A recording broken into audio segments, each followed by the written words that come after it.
Previously on Oldie But a Goodie, a lot happened. A lot. A lot has been happening this year. Sandro was stuck back in time, having to jump forward 1 year at a time, reviewing different movies week in, week out, while Zach teleports himself into the body of a random person from that year. They're also joined by guests and a lovely little orphan chap. There's something up with him, though. Oh, but there's an evil man called Harry Grindle Matthews who is a real person, and he's messing up time, and Sandro's got to stop him before the time is up. When last we saw the crew, they were on board a time and space police vehicle with Haunted by Han. I can't be bothered explaining what happened, so I'm going to do an anime previously on and just play you the last minute of that episode. Here we go. Do you know how to fly this thing? How hard can it be? I'm on TikTok. That's true. You're a TikTok influencer. You know everything. It does just seem to be a bunch of buttons and dials. I don't know why one of the dials is on the wall behind the control panel. It looks like a big compass. Yeah, I'm just going to push this one. Oh no, the plates, they're going everywhere. Oh my god. Everywhere. Oh my Cutlery god. and crockery everywhere. Oh my god, we're rapidly going through time. Oh my god. Because we put you in this time prison, it's messed up the timeline. What do you mean? We're gonna have to dump you off into the future. In the future? Jump out, just jump out. But Zach, you don't understand. I can't skip a few years because if I don't review one movie a year, time will get destroyed. Yeah, that's right. You're gonna have to do like 3 movies at once. 3 movies at once? Yeah, like just pick a series. Just do 3 movies at once. Yeah, we haven't done a Hitchcock movie. What has Hitchcock won? I don't know. Just pick one. Quick. Pick 3. Oh my god, it seems like he released Vertigo, North by Northwest, and Psycho 1 year after each other. Let's just do all 3 of those. Yeah, let's do all Get out, get out, get out! Oh my god, get out! Well, that's enough wasting of your time. That's a big boom. Yes, we get it. Very dramatic. Let's just do the episode. This is a very long previously on. I know they took a bunch of weeks off, but that doesn't excuse the fact that we're doing the episode. Enjoy. Imagine a year where 2 people bully a man for being afraid of heights. That's 1958, Zach, but imagine a year where a man is gaslit into being James Bond. Oh my god, well that's 1959, but imagine a year where Hershey's chocolate and a watermelon create the greatest thriller of all time. I don't know what that year is. Oh, that's 1960. Ah.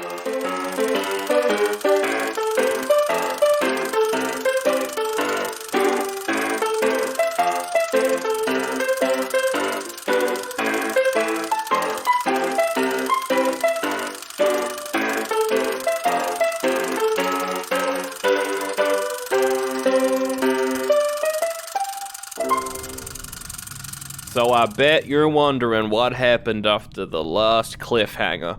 Why, it's been a couple weeks, but I'm here. My name's Sandro Felcher, and I'm in purgatory. Hi, hello, welcome to Oldie But a Goodie. I'm in purgatory. I was just going through my American poet phase there for a bit. I'm in purgatory, but this is still Oldie But a Goodie.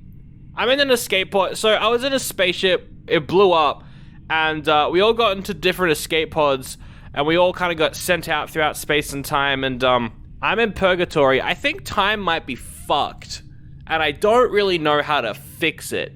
I did pick 3 Hitchcock movies for this week, but I don't know if we're going to be able to do them. Now that I'm here in purgatory, you've got to join me at a bad time. This might be a terrible episode. Anyway, I'm going to now recount my favorite 100 episodes of Doctor Who. So it all started with... What was that? That's the first noise I've heard outside of my own voice in about 10 days. Oh, howdy there. Oh my god, who are you? Why, it's me, Percy Spencer, inventor of the microwave. How do you do, sir? Percy Spencer, but we haven't seen you in over 10 episodes. Since Tarzan and the Mermaids in 1948. Well, yes, and there's a good reason for that, you see. Oh. You know, while I invented the microwave and did other important things, like joining the Navy and other stuff that no one really cares about, Yep. I I had a little microwave accident. You see, I was trying to make a microwave that could perfectly cook a meal instantaneously. That would be amazing, because every time I do a microwave, it's always cold in the middle. Exactly. I needed... Well, we're still working on the cold in the middle part, but I wanted it to cook like that. You know, you have to sit there, wait 2 minutes. People gotta be. Time is money. And money is important to some capitalistic people. So, I decided to invent a microwave that could cook a meal instantaneously. Okay. I activated it, and then it sent me to purgatory. Oh. I've been trapped in here for, I don't know how long, actually. Do you have any food on you? No. I kind of came at peace with the constant feeling of hunger around 40... No, I want to say maybe 60 hours into it. I was like, I'm not going to eat again. And I've been fine ever since. Honestly, it's a great diet that everyone should try. Yeah, that seems like you're promoting anorexia, but I do have some Hot Pockets, so if you want a Hot Pocket. Oh, I just bloody put them in the microwave. How about that? We'll chuck it on. Give it about 10 seconds. You could send us into a time rift. And now they're done. Let's get the Hot Pocket. I'm gonna eat. Oh my god, it's burning in the middle. It's called a Hot Pocket. I don't know what to tell you. It's scalding hot. I mean, yes, it's my only source of food. I luckily have thousands of them, though. Hey, Percy Spencer, you invented the microwave, so you must know about time and space. Obviously. How do we get out of purgatory? Oh, it's quite simple. Well, you see, you have fractured the timeline with your time copy shenanigans, causing a massive flying ship explode in a violent time-related explosion, causing a big time rift, causing this big land of purgatory that I was sucked into in the first place. I think you need to fix the timeline by watching some movies. Because that's how you've been jumping through, right? You have this portal ability that's sending you forward in time. You just need to do that like 3 times in a row, real quick. Real quick, but I don't have the thing on me to do it. That's alright. I think when we're in purgatory, it doesn't matter where you are or when you are. As long as you watch the movies, we should be fine, right? So if I watch the movies and then review the movies one after another... Yes. We'll be fine. We don't have to do 3 separate episodes. It's all going to be in one episode? Yeah, that'd be probably best. Probably get them all, like, quickly out there, you know? You don't want to play around with time, even though we have infinite time. Alright, well, I guess we could do that. Is Zach able to beam into you? Because I don't think you'd be a very fun co-host, Percy Spencer. I don't know, but he travels through here a lot, so maybe we can pick him up as he's traveling through. Oh, okay. Sounds good. 1 second, I'll go get him. Oh, I dropped a plate. Oh, I'm so sorry. You dropped a plate on the way out. Yeah, it's the microwave plate. We're not going to be able to heat up any of the Hot Pockets. We're going to have cold pockets. Oh my god, the only thing worse than cold pockets is a cold dog. Oh, I saw him go past. I'll wave. He can beam into me. You beam me. Whoa. Sandro, what are you doing in purgatory? That giant ship explosion, it sent me here. What are you talking about? That sounds like some real bullshit you've just made up. And I was like right on the brink of picking 3 Hitchcock movies for us to review back to back to back, but now we've got to do it all in one episode. Yeah, that makes sense, because you need to do them all in one episode to fix the timeline, right? Apparently that's how it works. That makes perfect logical sense. Alright, well, let's go and watch the movies. Wait, hang on, I forgot that I can't just do that and time will happen because we're in the... Yeah, no, we're in the void. time we're just gonna have to smash cut. Oh, that sucks. That's so boring. And transition. Oh my god, that was a lot of movie. Whew.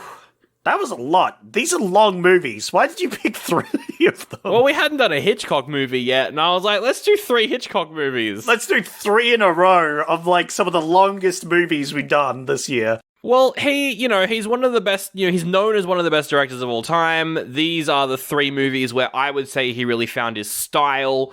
But they are all quite long, actually, now that I think about it. I mean, it was still good. I still think there was a lot to be absorbed here. A lot to, it was very interesting. But we'll get into it as we get along, That's right. No spoilers. And we've got 3 movies to get through, so we better bloody speed through these. We're gonna do... We better get going. We're gonna go through them one at a time. We'll do a little bit of spoilers, we'll rate it, then we'll go into some spoilers. There'll be the time codes in the episode description if you want to jump to whatever you want to listen to. Let's kick it off with Vertigo. Yes, let's do a bit of spoilers, then spoilers. No, non-spoilers. Did I say spoilers? Yeah, you said spoilers. Fuck, I've Keep been it in purgatory and I haven't slept or eaten in 2 weeks. Well, you had a hot pocket, but it burnt your tongue, so, It did burn my tongue, and I can still feel it. Yeah. Yeah. That even though we've watched like 6 hours of movies, you can still feel that hot pocket burn. Exactly. It's still there. Zach, Alfred Hitchcock, you've obviously heard his name before. I've heard of Cox, yes. Yeah. Have you ever seen an Alfred Hitchcock film before in your life? Possibly? I don't know. The thing is, I'm going to let you know, for a lot of movies, I don't know who directed them. I don't care. It's fair. Like, I hear about the directors, and if I go see a good movie, I'll be like, who directed this? Oh, this guy. Oh, that's cool. I'll go check out some more of what they did, Okay. And that's how I treat directors. Otherwise, I don't fucking know. There's a guy called Zack Snyder. That's a cool name. Yeah, but his movies are kind of bad. Oh, there go the comments. They're popping off. I can see them already. You just don't understand Sandra, all right? You just don't get his style. It's too deep and too dark for you to understand, you see? He's taking a dark take on a franchise that needed a lift, and Zack Snyder's the one to do it. So if you don't allow him to embrace himself... It's a lot of slow-mo, isn't it? It's just a lot of slow-mo. That's all it is. Oh, yeah, that makes sense. I'm like, why does this man hate specifically Zack Snyder? Oh, yeah, because he uses a lot of slow-mo. That makes sense. I hate Zack Snyder. I like the Snyder Cut. It's pretty good. Yeah, but you hate slow-mo. That's true. Yeah, and that's fair. No wonder I hated The Flash. Whenever he runs, it goes into slow-mo. Yeah, for a movie that's about the fastest man alive, that sure did slow down a lot. A lot of slow-mo. So what you're telling me, Zach, is that you've never seen a 39 Steps, or a Dial M for Murder, or a The Birds? I have seen Birds. I think I actually have seen Birds before. Yeah, that one's pretty funny. Yeah, that one's hilarious. But the other one's definitely not. All right, well, we'll kick it off. 1958 is Vertigo, starring someone who we've actually seen before this year, James Stewart, who was the leading man in It's a Wonderful Life. That's where I'd seen him before. I knew I recognized him, but I wouldn't have told you. You could have given me 1,000 guesses for 100, less than 100 episodes we did this year. I still wouldn't have got it right. Yeah, I was like half an hour in, I was like, I know this guy from somewhere. And I was like, I'm gonna look it up. Oh, it's that guy. So yeah. Yeah, he's pretty good. He's great in this. Vertigo, again, non-spoilers, but Vertigo, it's about a man who has, wait for it, a little bit of vertigo. Oh, that's a bit of a spoiler, Sandro. A bit of a spoiler. He's a detective, and he's got to detect a case, and the cases twist and turns. Spoiler, he's not a detective, but he is one, but he's not one. No, well, he was, and then he got vertigo. But then he got vertigo, the greatest and worst disease you could possibly get. One that comes up in daily life, I hate it when I take 3 steps up a step ladder and then suddenly I'm looking down onto the street and I get vertigo. That scene was really incredible, though. The way the soundtrack just drops out as he's like wavering his foot on the chair. Oof. It was very silly. I think the plot being that vertigo is like this, oh, look out for vertigo. Like, I feel like you can work around that. I feel like real life, I can't remember a situation in the last year where vertigo would have been a problem for me. I mean, I have vertigo, but like, I also work in theaters and have to sometimes change lights. You have vertigo? Yeah, I've got vertigo, and so I've got to be like above the ground, and I'm like, oh, I feel a bit dizzy right now. See? I've known you since you were 3, and I didn't know you had vertigo. Exactly, it's not that debilitating. It's not bad. It's not that bad. Yeah, see? There you go. Wow, I didn't know that. Wow, that's crazy. So you could relate to this movie. It definitely affects people pretty heavily, though. Like, it can definitely be a bad phobia. there's also different levels of vertigo, I think, as well. Because there's, like, light vertigo and then heavy, which I suppose he's supposed to have very heavy vertigo. Because he gets heavily affected. Like, he's very dizzy. I mean, I feel like part of the reason why he's got vertigo, this is based off a French novel. I haven't done any research into that. I don't know if he's got vertigo in the novel, but for the movie, they created that effect where they're zooming in and out at the same time. That was created for this movie to show that he has vertigo. So maybe that's the reason why it's called vertigo, because they were like, we discovered a cool thing that you can do with a camera. Yeah. I mean, it works for the plot, and I think it's cool. I just think it's kind of silly at the same time. Look, I'm just saying, people with vertigo, just get over it, lol. Get over it? But Zach, they can't bloody get over it, because to get over it, you gotta look down. Because to get over it, you have to go up, and then you go down. Oh my god, I'm so sorry. I can't believe I was so insensitive. This feels ableist and offensive. Yeah, that was the idea, Sandro. I'm also scared of heights, though, so I really can't talk. Yeah. I don't get vertigo, I'm just scared. It's not even, it's heights, but wind. It's specifically windy heights, I think. I'm the same. When there's wind, I'm like, fuck this. Yeah. Although I did go rock climbing once, and it was like, nah. Okay. See, for me, it's like, I'm fine with, like, a steep drop, but it depends on how much detail I can see on the ground for me. Oh, that's interesting. I have the whole thing. I remember back when I was younger, I went like 4 stories up rock climbing, and then that was it. Okay. No more stories for me. But I think nowadays I could probably do it. You know, I've lost a lot of those fears, like arachnophobia and stuff. I still have it, but, you know, I can conquer it, sort of thing. Yeah. But it's a thing. We'll get you up on the Eureka Tower, see what happens. We'll do that. We'll live stream it, too. Oh, great. That sounds great. That sounds horrible. Yeah. It's pretty bad. Actually. Yeah, it's bad because it costs $20 to enter a building. Anyway. That's absolute garbage. Zach, what did you think of Vertigo before we've run out of time in our non-spoiler section? Yeah, wow. It was a Shakespearean tragedy. I enjoyed it. I thought it was a little long. Yeah. But that was sort of, it was a little artsy in that way. You know, they like it to be nice and long, so you got that build-up of things that are happening. I did like the twist. I wasn't expecting it at all. Okay. And I liked the plot. The characters were a bit bland. I don't know if that's, you know what I mean? Like, there wasn't much happening. We'll get to that in spoilers, but I agree. Yeah. Yeah, I feel like I loved the first 40 minutes. I was so on board. I was having a fun time. I was like, this is great. I love this.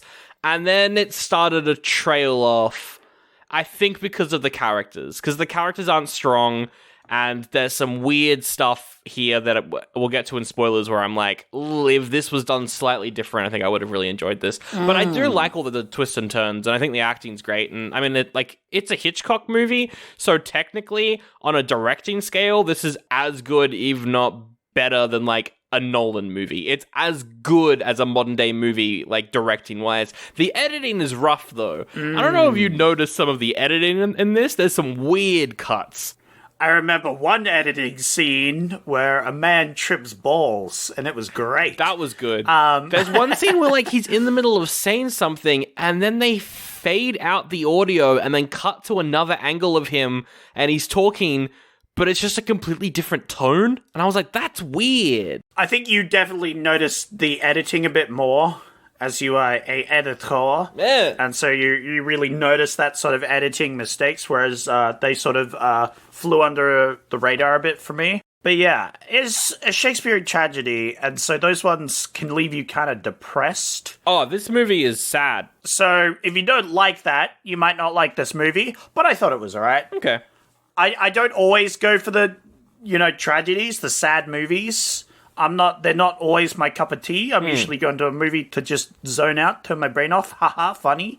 But this is pretty good. This is, it's a different cup that I don't normally sip from. That's usually for other people, but I didn't mind sipping from it, Yeah, I think it's, if you like movies like The Ninth Man, but want less noir and more psychological kind of detective mystery stuff, it's fine. Like, everyone's like, this is Hitchcock's best movie. That's actually something that people say, even though he made Psycho, which we'll get to later. But, like, I don't think this is his best. I don't feel like this is one of his best. I don't know. It's good. It's nice. It's a nice, like, mid movie, you know? Yeah. It was 5 out of 5 for me for, like, the first 40 minutes. I was loving it. Yeah. He was like, I'm a fast-talking, I'm from Boston, I'm a fast-talking detective, what you doing? And I'm like, I love this. I agree. The first 40 minutes were good. Because like, for the first 40 minutes, everything's going bang, bang, bang. You got this happening, you got this happening, you got this happening, you got this happening. You're developing characters, we're getting story. Yeah. I'm loving it. And then it's like... And then these characters just kind of wander around for a bit. And they talk... And then they wander around a bit more. And then they talk. And then there's a twist. And then they talk. And then they talk. Yeah. But then he leaves and he goes to another character. And they talk. And then they go wander around for a bit. And then they talk. Like, that last hour drags on a bit. And I think if you cut that down, you just smush that together into, like, 20 minutes, half an hour. Boom. Great movie. I reckon I'm going to give this a goodie before we move on to spoilers, but I don't think, again, it was 5 out of 5 for the first 40 minutes, but then it kind of dropped off for me, and we'll get to why in spoilers, but yeah. I'm going to rate it a goodie. I like it. I enjoyed watching this movie. Bit long, but otherwise good. Again, tragedy's not usually my cup of tea, but, you know, it was pretty good. Let's get into spoilers. We're going to spoil the bloody twist, the twisteroni. Now, I predicted the twist, but I think I can't tell if I predicted the twist because I knew what the twist was, or if I predicted the twist because this is a very basic version of this sort of story. It was like one of the first ones. Yeah. I can't tell. I can't tell why I predicted the twist. I wasn't predicting the twist itself. I knew something was sus. Something was sussy. There was some sus things happening. But I really just was taken a bit left field by the actress, the one where she appears again as the other lady. Yeah. I was just not really... I just wasn't in the mindset to think it was the same character. So my brain didn't immediately go, oh, that's the same actress. That's the same character. I thought, like, I don't know, she was a twin sister or some shit, and they were going to be like, oh, he falls in love with the twin sister. I don't know. The twist didn't click with me somehow, and then they said it. I was like, right, you know what? That makes sense. The twist is weird. So, the TLDR is he's a detective. He's hired to follow this guy's wife. She's acting strangely. He thinks that she's possessed, which I was like, fuck yeah, I'm on board for this. That's cool. Yeah, absolutely. They end up falling in love-ish, I guess. We'll get to that romance thing later. And then she falls off a bell tower and she dies. But spoilers, no, she didn't. Because she wasn't the wife. The person that the detective fell in love with was an actor pretending to be the wife, and what the guy, he was in on it just because he wanted to kill his wife. It was an excuse to kill his wife. Yeah, a guy hired a detective to be the fall guy for his wife's death, because he murdered his wife. They blame the detective because he can't stop the lady when she runs up the bell tower because of his vertigo, and she pretends to jump. Yeah, because the detective is going to have, like, he is going to be in court. He's got people to back him up and say he's trustworthy. So if he says, I was following the wife around, she is unstable, she's suicidal, you know, she wants to kill herself, and then she did, then the court will be like, all right, well, that's what that is. The guy can have all of the money. Yes, even though he's a weak baby coward man who can't save one woman, even though he's the biggest piece of shit this court has ever seen, even though he has a small wiener and is a baby, this court finds him not guilty. That judge was brutal. I was like, what the fuck? I didn't know judges were meant to judge like that. Yeah. Good lord. It's so funny. That was the judgiest judge I ever saw. I liked how the jury was like, we could go off and deliberate, but do you agree? Do you agree? Yeah, we all agree. Here's the paper. Yeah. I liked that part. And so, that's what it is. And then the movie ends with him being like, you look like the person I fell in love with. It is you. And then she's like, it is me. And then they go up to the clock tower, and then she gets jump scared by a nun and falls to her death. Such a dumb ending. It was that ending. I cracked up. I was I don't think that's what you meant. I don't think that's the reaction you meant. No, it was like super tragic ending, but so dumb at the same time that she just like, oh, and I fall. And I've fallen. But also, you forgot an integral part, the love triangles throughout everywhere, Sandro, because you forgot about the fourth character. Yeah. The random lady who was in love with him at some point, but then was like, no, we don't get married, but then here's a painting of me that looks like the one you were looking at, which is really weird, and then you're gonna be like, that's really weird, I'm gonna leave, and you get upset about it because you're, I don't know. That was so funny. Yeah, he's like, we used to be engaged, but I don't care anymore. And then she's like, I drew a painting of me in the style of that woman you're hanging out with. And he's like, you're just not going to appear in the rest of the movie, actually, bye. Yeah, you know what? We're done here. So here's my biggest problem with this movie. I don't buy into the romance for a second. Yeah. I don't buy into this. Well, yeah, there's a thing. Obviously, their thing of whole, like, she's still in love with him, but he doesn't really care. Oh, I meant the other two, good. but that one as well. Yeah, I know. I was leading up to that. I think that was pretty good. The fiancé thing was good, yes. Yeah. I think her arc of, like, she's in love with him, but she's worried about marriage. But she's like, he's not going after any other girl, so I don't really care. I have all the time in the world to court this guy, right? Yeah, for sure. But then he does find another girl, and she's like, oh shit, but I actually liked you. Let me try and, get you back.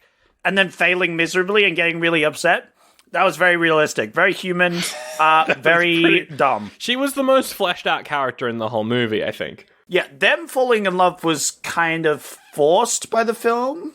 So here's my thoughts on this. Mm-hmm. The ending of the movie, when after she's quote unquote dead, he sees the actual person out of the makeup and the wig and stuff. Yeah. And he's like, you're the person that I fell in love with. I'm going to keep making you change parts of yourself to look like her. I was like, okay, if this was just a guy, if he was a guy and he was in love with her, but she didn't want she wanted none of it, but he had something on her, this would make it a more interesting movie. If this was a one-sided romance, if it was all from his perspective. Oh, right, yeah. She was like evil and fully manipulating him, and she wants nothing to do with him or something. Well, not evil, but like she just not in love. The way that I would write it is like, so she's been made to trick him by the husband who wants the money, right? He wants the money. The husband is making her dress up as Madeline and trick him. Yeah. He falls in love with her, and she's like, well, to keep this working, I need to pretend that I'm the same. And then the plan happens. She pretends to die. It's the actual wife, the court, etc. And then afterwards, he sees her, and then he starts stalking her. Yeah. That's what I think. That would have been so much better. And then there's the thing, because he gets so fucking aggressive at the end of the movie towards her. Absolutely. And they're meant to be in love. It's meant to be a two-sided relationship. And I'm like, what is going on here? Well, he's crazy. He's literally been put in a psych ward before. I think the whole point is that he's crazy. And in that moment, I think that's actually quite a realistic depiction, because their reality is just not the same as ours. Like, he's trying to impose his own reality onto ours. Yeah, well, because he's grieving as well. Like, he's so... Like, we see him in hospital. He's he's lost it. Yeah. And I think it was really good because he, like, is shown to just be kind of scary. Yes. In his actions. And I think that was quite a realistic depiction, because he seems sane some of the time. He seems quite normal, but at other times, completely unhinged. I agree. I just think, like...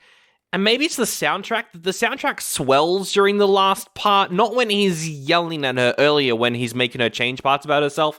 I'm like, if this was played more creepily, even if it's just like a change in the music, I would have been like, this works for me. Yeah, there should have been a scene where it's like she's writing to her mother or something, and she's like, I don't know what to do, help. Like, have that whole thing of, like, she kind of wants out of the relationship, but she's also in love, and he's crazy and doesn't want to think that they should have shown her like struggle with that, rather than she's like, I guess I'll do whatever you want. Whatever, we'll go along with it. Yeah, you know? I mean, I wouldn't even have her in love, to be honest. I just have him be like, I've got something on you. I know that you were involved in this crime now. I could turn you in. Yeah. But let's be in love. And she's like, okay. Yeah, I think a whole, like, you could lean into a bit more like she feels guilty, because she did send this guy fucking insane. They didn't just torture this guy. This guy got fucking wrecked by them. Very mean thing to do. Very not cool. Very unkosher of you, you know? It is kind of funny, though, how the husband was like, my college friend, this detective, has vertigo. I can throw my wife from the top of a building and he won't do anything about it. Yeah. It's kind of funny. I really should have cottoned on to what the movie was doing. I just didn't really think about it. Right. I really turned off my brain for this one. Well, the movie is very slow. It's a lot of long shots of people walking and driving. Yeah. So I really wasn't thinking about, like, the plot throughout this movie. And I probably should have been, because it's like, we've got a ex-detective on a case. It's like, looking back onto it, it's really obvious, and I feel dumb for not figuring this out, but I really wasn't figuring it out. I think that's the best sort of twists, though, when you look back on it and you're like, how did I not figure this out? Yeah, exactly. So this film did a bamboozle on me, and I feel dumb, but at the same time, it's not bad. Like, the whole, like, he married into the company he's in now. Oh, yes. And he's like, oh, I don't like it, you know, it's whatever, like, I married into it. That is a big, like, I should have picked up on that. It's like, oh, he married into the wealth, now he's getting rid of his wife. Yeah. Boom. Makes sense. Yeah, no, exactly. But I was caught up in the whole, detectives fucking the guy's wife. What the fuck, dude? Yeah, what are you doing? What are you doing, buddy? In his mind, he's given his friend's wife a big snog. He's doing that constantly, and she's like, I'm possessed by an old lady from the 1500s, so this is fine. Yeah, I think that's the reason I wasn't really figuring out the plot. I was a bit distracted.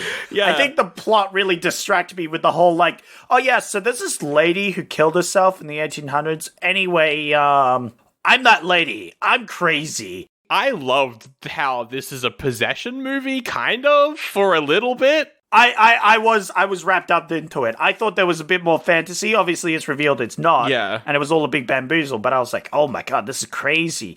And then when she died, he's like, oh my god, I'm seeing visions of this lady now. And I'm like, oh my god, is he gonna be possessed by the old lady? I loved that dream sequence. It's just trippy 70s visuals. It's so cool. Oh, it was so good. I Yeah. was like, holy shit, this is crazy, man. I'm going crazy, man. Crazy. I'm taking crazy pills. I'm taking big old crazy pills, dude. I think this is like, it's a good movie. This is a very good movie, but there's just some small things that stop me from buying into it. But I had a look on Letterboxd. All the film bros love this one, so I guess they can buy into it. Yeah. Well, it's very art house, so it makes sense. It's very, I watched this when I was 15 years old in high school and have based my entire personality around Hitchcock movies. Wow. Savage. No, it was a pretty good movie. I thought it was good. I think it's great. I think if I was to rate it out of 5, I'd go 4. I'm 3.5. I'm just, yeah. I don't think this is. I don't know. Maybe it need more explosions. Maybe it need more blue people saving the whales. I don't know. Maybe it did, or maybe it needed a bit more Robert Downey Jr. Zach. Ooh, that would be pretty good. Because my good friend Zachary Bloody Zach, that's your name. In March of this year, Paramount is making a remake with Robert Downey Jr. in the lead. That could be cool. I'd be down to watch that, because, yeah, they can spice it up a bit. Flesh out the characters more. Yeah. Go into that whole, like, hey, I'm banging this dude's wife, and I don't feel guilty about it, because they just kind of brush over the fact that, like, because the movie treats it as, like, not a bad thing. They just ignore that part of the story. Yeah. Because, obviously, it turns out that she's not his wife, and he's just banging a woman. But for a while there, the movie was saying, yeah, he's banging this guy's wife. And there could have been like a whole, like, he feels guilty about banging his friend's wife. Well, I mean, potentially, what do you think about this? Potentially, maybe the movie's an unreliable narrator, and maybe it is a bad thing, and the movie's saying it's a bad thing, but because it's all from his perspective, it's not shown that way. I don't feel like that movie's doing that, though. You sound like a film bro right now. I know. I'm making up my own version of what actually happened, where everything on the plate doesn't really give any hints towards that happening. I don't know. I do the exact same thing for, like, every movie we watch, so I really can't say, Sandro, stop making up things for the movie to excuse its actions. I literally do that for, like, every episode, so, yeah. And I do that for all the art house stuff that you don't enjoy. I don't understand it. Why is the guy and the wife fucking in the movies like, that's cool? I mean, it is based off a French novel, so checks out. That's true. To be fair, it's like, what is this, 50s in France? Everyone was banging everyone's wife. It's the late 50s, and it's also like, I can't tell if this is trying to be a noir or not. I don't think it is, but that was the cliche of noir movies is, I'm following this man's wife, but now I'm in love with her now. So, yeah, there's also a bit of, like, almost parody there, actually, that we don't pick up so much nowadays, is that whole, like, it was playing on a bit of noir tropes as well. To be like, oh, look at this wife, she's in distress, you need to help her, but actually she was bamboozling him. Like, yeah, there's a bit of that, actually, you're right. I've got two more scenes that I want to mention. Scene number 1. Okay. He's told to tail her in his car. What does he do? He drives right behind her for 3 days. Yeah. Well, again, the movie does, like, these stupid things, like the whole cheating thing, and obviously, in real life, she knew he was following her. Because she's pretending, right? And she knows what's happening. So, like, the movie kind of excuses itself for these, like, mistakes that it makes. Yeah. Because it's all revealed that she knew the whole time, right? But in real life, a detective wouldn't have driven right behind her. No. He would have followed it better. But it's possible for the sake of the movie, as well as the time that this movie was produced. I think it's on purpose that he's a bad detective, though. Yeah. Surely that's on purpose. I don't know. I can't tell. I don't think so, because it's also like back in those days, did they really know how detective works? I'm being like, haha, they dumb. They don't know how detective work. But also, like, it's hard to show a chase where you have the car, like, 5 cars in front. Yes. You know what I mean? So it might have been just a film choice. Yeah. Look at me, making up things for the movie, excuses for the movie. There you go. You started doing it. But I just want to applaud. I want to applaud the end of the movie. It is very funny how he's angry at her. He's forcing her to go up this tower. They're up at the tower, they're arguing, a nun pops out, is like, boo! And then she falls to her death. That's kind of funny, that was very dumb. I do love how the final scene of the movie is him walking up to the edge of the tower and looking over. He's cured. He's cured of his vertigo. I didn't pick up on that. There you go. That was cool. I really liked that. I was like, amazing final scene. If it wasn't for the incredibly campy death of this actor, it would have been great. Yeah, what should have happened is she's like, you know what? You're too crazy. I can't live with you, man. You are too much. Like, we should have had some scenes where it shows her, like, struggling to try and keep this relationship, but she can't handle it, and she's also going crazy, just trying to deal with this crazy man who wants her to be someone she's not. Yeah. And then, she just, at the end, she's just like, I'm done, and she, like, throws herself off or whatever. I was thinking maybe he could push her or something by accident. Yeah, but I don't think he would. I think we can all agree the nun jump scare is very dumb. It's very stupid. But I think the humor was a little lost on me because I knew she was going to fall off the tower. As soon as they went back to the tower, I'm like, oh yeah, she's dying at the end of this film, for sure. I'm trying to, because like, he doesn't figure out that it's her when he's making her change into what Madeline looks like. There's a particular moment when he figures it out, and there was like a musical sting. It was kind of like a da-da. When he sees the necklace she wears. Yeah, the necklace, that's right. Because she wears the necklace that the previous wife was wearing, which she obviously wouldn't have unless she was the wife. Yep. It was the necklace. That was kind of dumb, but in like an LA noir, cheesy way, where I was like, that's kind of cool. It's like a da-da, as like he sees the necklace. It's like a clue. Yeah. It was a very like, he's figured it out. But anyway, that's Vertigo. I don't think I've got anything else to say about this aside from don't trick men with vertigo into helping you take over your wife's company. Don't do that, actually. Yeah, don't bully people with vertigo. Just murder someone and dispose of the body in the bay like a normal person. Exactly. Under the Golden Gate Bridge. What are you doing? Yeah, like there's so many murders that probably got away back then. This was before CCTV, right? Like, you could just get away with shit. Like, just say your wife went missing. She got kidnapped. Boom. I mean, as we'll see in the last movie we're doing today, this is before serial killers. Just before serial killers became a big thing.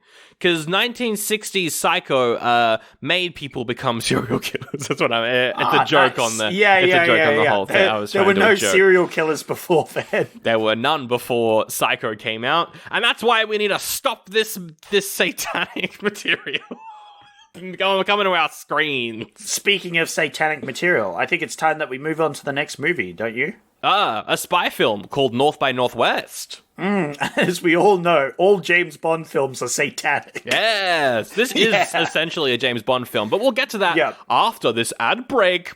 I forgot I can't do that now. I can't do the sound effect. Yeah. I can smash a plate, though. Yeah. When you walk through an art museum, what happens? You see some interesting things, you see some not so interesting things, and if you're like me at all, you're probably a little bit sleepy. Well, grab a cafecito and listen up. It's Art Slice, a palatable serving of art history. I'm Russell Shoemaker. I'm Stephanie Dueñas. We are not your daddy's art history podcast. We are both artists, so we look at art history through that perspective. We cover the artists you know and those that have been ignored for so many different reasons. We look at the context of the time, we compare it to today. We don't dumb anything down, but, and this is a big but, Hey-o. we like to have a good time, okay? Nos gusta to goof around, all right? We have hungry pantry mons that might startle you. It's a long story. We feed them art materials. Art is just a visual language, so in order for us to interpret what we think it's saying, we hijack the work. Right. How do you like that for an art heist? Exactly. And ultimately, we decide if it belongs in our Art Slice Museum on top of the Art Slice Hilltop. So if this all sounds good to you, join us on Art Slice, a palatable serving of art history. Well, hello there. You probably know me as Selly McSeller, but for this month, I'm known as Spooky McPoopy.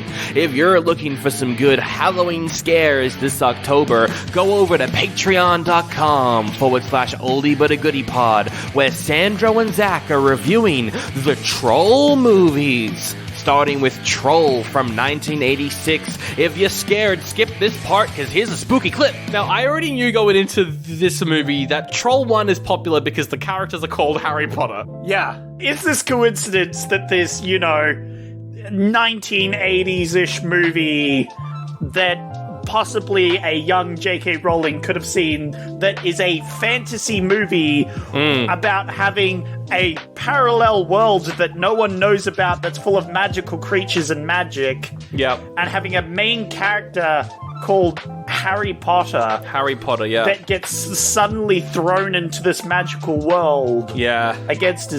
Almost against his will. Is this coincidence, Sandro? No. Wow. Absolutely not. Oh my god, that was so spooky! And you can go over now to patreon.com/oldie but a goodie pod and get the whole scary episode of Halloween goodness. You can also get ad-free and early episodes of the main show, which is even spookier. Woo! Anyway, the next movie we're talking about is North by Northwest, which, yes. Zach, when I say that this is an early version of the James Bond format, I'm not being entirely correct there, because it's also an early version of the Mission Impossible format. It's also an early version of the Kingsman format. It's an early version of the I'm a Man and I'm on the Run format. And it's an early version of the I'm a dad and I love watching my dad movies format as well. I felt like such a dad. That was big dad energy.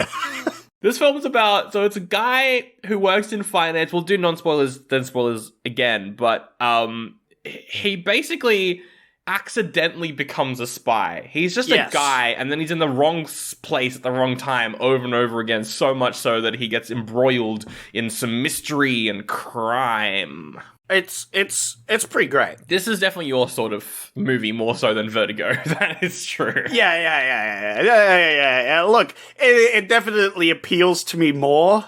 The ridiculousness of it all was pretty great. I like that added silliness, you know? This movie is very silly, to the point where when this came out, critics were like, is Hitchcock doing a parody of himself? Yeah. Because this is just very dumb.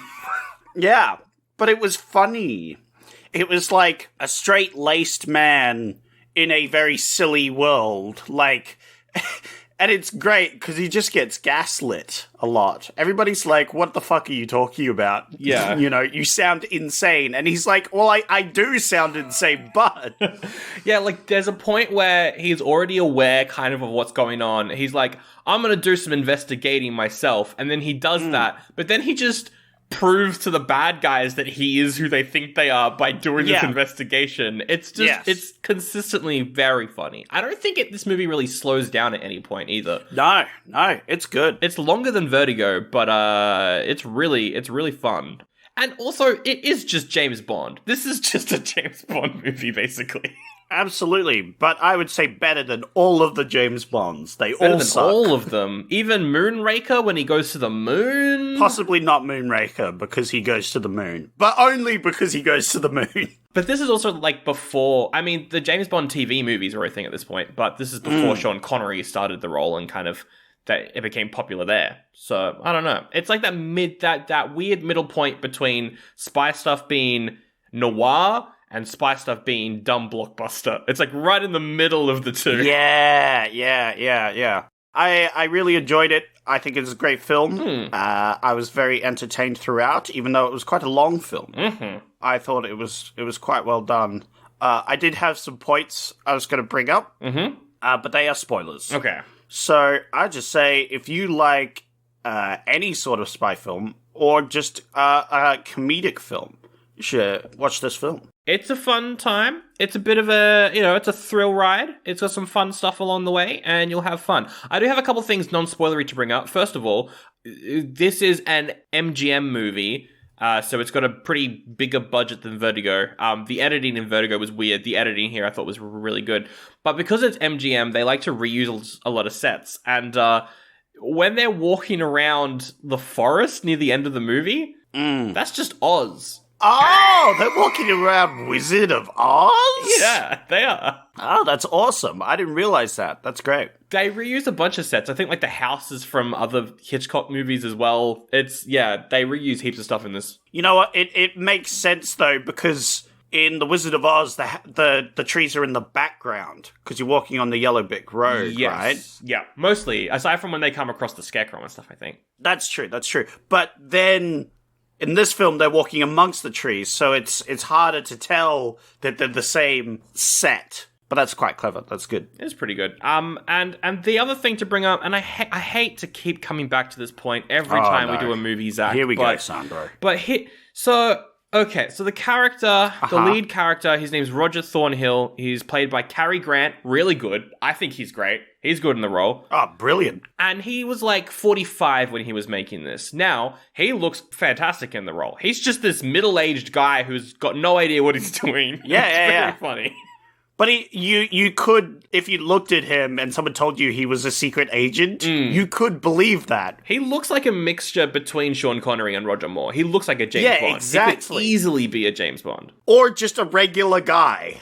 It's perfect. Yeah. But here's the thing, Zach. In the movie, for the first part of the movie, we see his mother. Who looks the same age as him. That's just the makeup, Sandro. Back then, they actually had good makeup, you know? I don't know. Nowadays, the makeup, it just ain't the same, you know? I mean, it could be the Technicolor. Like, the coloring in this was a little bit odd. It was very bright and vibrant and not natural at all. Yeah, look, extend your disbelief, Sandro, for fuck's sake. Yeah, good lord. I know. Can you use your fucking imagination for fucking 5 seconds? I could try, but I'm not going to. Not when it comes to ages of actors. Yeah.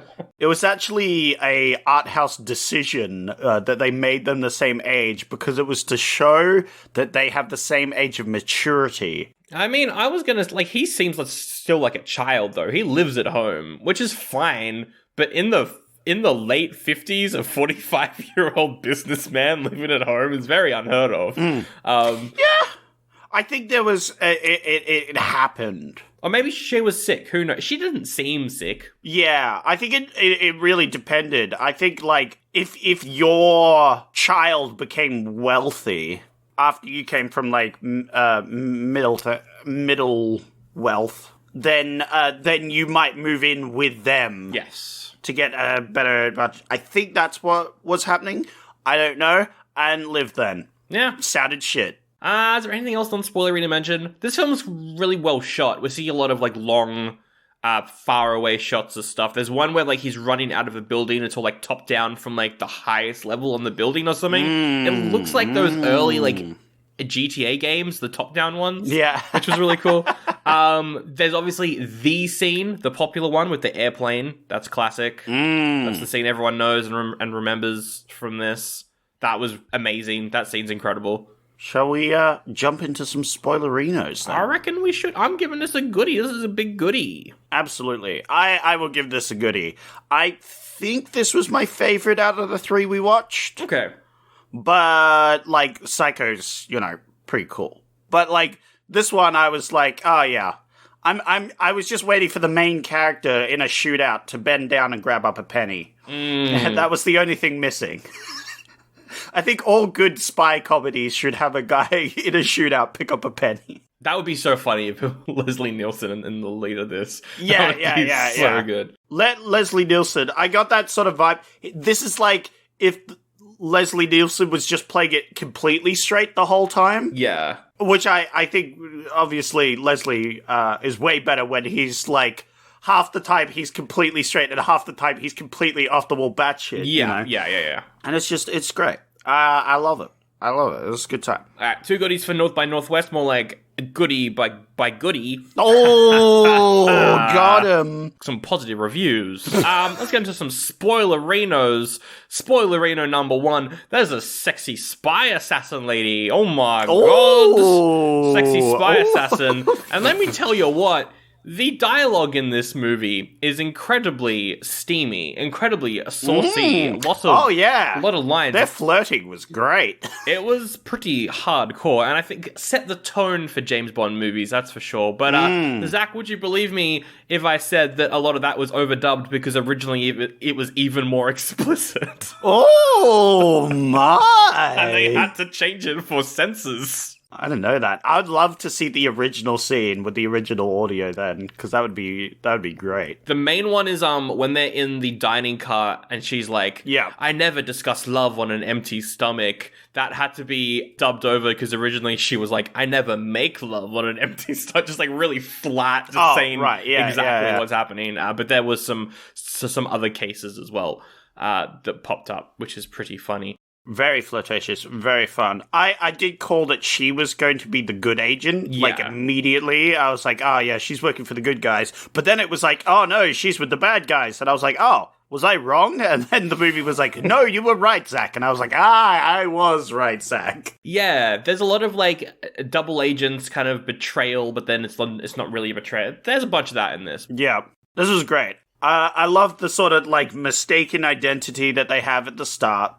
They, you know, drug him, they fill him up on booze, and they try and make him drunk drive, but he manages to, like, escape. In the funniest scene in the movie. Yeah, which is him like, drunk driving around. Him pretending to be drunk was so funny. It was really bad. I loved the part because he gets taken to court. Like while drunk, he has to talk to someone so that they can tell that he is intoxicated. And he's like, "I'm fucking sloshed, mate. I'm drunk, but it's not my fault. But I'm very drunk. I admit to that." Yeah, he's trying to explain that he's been kidnapped and drugged, but they just aren't listening to him at all. They're just like, what's this drunk idiot doing? Yeah, so he's mistaken for a guy called Mr. Kaplan, who is a fake decoy agent that they made to distract the bad guys from the actual double agent in the bad guys' midst, which is the sexy female spy assassin. Yes. Now, we don't really know what the bad guys are doing. They are American. I think they're just stealing government secrets. No, they're just American. That's their crime. That's why the government wants them. Gotcha, okay. Yeah. Because I wasn't sure why they wanted them, but if they were just American, that makes sense, yeah. Yeah, they're actually part of Interpol. Yep, gotcha. That's what they are. They're like, what are these Americans doing here? No, we know that maybe they're stealing secrets or something. There's something, because later on we see the MacGuffin is in the statue. It's a roll of film that's being hidden inside a statue. So clearly on that film, maybe it had like state secrets like nuclear weapon codes potentially, or something, you know. Or they're just whistleblowers and they're the good guys, actually. Ooh, potentially. Hot take. Maybe. You don't know. It is the CIA or FBI or whatever it is. We don't know what the good guys are, actually. It's never stated. Yeah, well, that was one of the things I was thinking of when the like secret agent actually contacts this random guy, like they go to the airport. I was thinking he has no way of verifying that he doesn't work for the bad guy. Like he's just randomly trusting this guy again after randomly trusting the woman who betrayed him. Like it's very hard to trust anyone in the spy world. Yes. That's all I'm saying. It is. I also hate gaslighting. So that scene where they're all in the guy's house and the cops are standing around and, like, he's opening all the cupboards and there's no booze or anything. Yeah. And no one's believing his story. I was like, oh, that hurts. I was like, that stings. I like as well how, like, the bad guys don't even own that house. They just broke in and pretended they lived there while the senator or whatever he is on, like, a business trip. That was good. I like good. it. Their plan is, like... So they were planning on framing this agent, or, like, getting him killed anyway through this elaborate plan. I'm like, was she also a part of planning that then? Was Eve Kendall, who is the double agent, was she a part of planning this thing for Kaplan, knowing that Kaplan wasn't real to just kind of distract them? Yeah. She was totally part of the plan to kill a guy who didn't exist, and then suddenly the guy exists, and she's like, well, shit. Yeah. Now I actually have to kill someone, which she didn't sign up for. No, but we don't know why he's ever kidnapped because, like, we don't know from the get-go why they think he's Kaplan. There's a point where they're like, Kaplan checked in at this hotel under your name. Yeah. And I'm like, surely the government agency would have checked that this was a fake, but also they don't care as well. Yeah, no. Well, that's the thing. I think it's just, it starts off with the goons being dumb. And for the rest of the film, their being stupid causes him to go on this journey. And the goons see no repercussions for this mistake throughout the whole film. But I think it's literally just like, he also says he has a face that everybody seems to be, recognizing, which is quite funny. And that was a good line. When he said that, I was like, haha, yes, because before he was mistaken identity. Haha. Yes, that's true. Funny. That is quite true. It's very funny how, because, like, he goes to investigate George Kaplan's hotel room, and like a complete idiot, he picks up the phone when it rings. Obviously, it's the bad guys, and they're like, "Oh, so you are the guy that we want?" Okay, just wasn't sure. Yeah. He just accidentally confirms. Yeah. Yeah, like he meets the hotel staff, and they're like, "So you're the Kaplan we've been helping this whole time. And it's like, oh no, we've never seen you before today. But obviously you are that person because you're here in the hotel room, obviously. And he's like, yeah. Because he can't say he's not that person in that situation. So it's like, yeah. Yeah, no, it's good. It's good. This movie is just very fun. But we should talk about the scene, Zach. The plane scene. The scene where he's told that he's going to meet the real Kaplan out in a rural town. Looks like bloody Adelaide. Tell you that much. Oh, shout out to Adelaide being a flat piece of shit. Yeah, what are you good for, Adelaide? The Fringe, I guess. Farming. Farming. There's food. Yeah. And wine. Yeah, that's true. I'd put that into farming. Yeah. But the good side of farming, the fun side of farming. Exactly. And I'll also say that if I ever do go back to Adelaide again, you're great. It's a great city. I love it. I never plan to go to Adelaide ever in my life. I will never see Adelaide. Fuck you guys. Anyway, so like he's standing on this road and this scene goes on for like 5 minutes of just cars passing by. It's just nothing. There's no soundtrack, nothing. Until eventually this crop duster, which isn't dusting any crops. There ain't no crops where that crop duster is dusting. Yeah. I love the random standby that he talks to, and it's like, are you this person? He's like, can't say I am, because I ain't. And then he's like, that plane's weird. It's crop dusting nothing. And I was like, oh, hey, that's the movie really pointing it out to you, huh? The plane buddy goes after him. This is without a doubt the greatest action scene to date in the film. Because it's like, it's an actual plane just flying over a guy shooting at him. And it's pretty great. Like, I feel like much how we have Star Wars to blame for franchises, I feel like we've got this scene to blame for Michael Bay's entire career. Wow. Because it's just big action. Yeah, that's fair. That you hadn't seen before. It's very fun. Oh, it did end very Michael Bay, that's for sure. Because the plane slams into an oil tanker. Yeah. Also, what was the pilot's plan there? He just kind of dove headfirst into an oil tanker and died.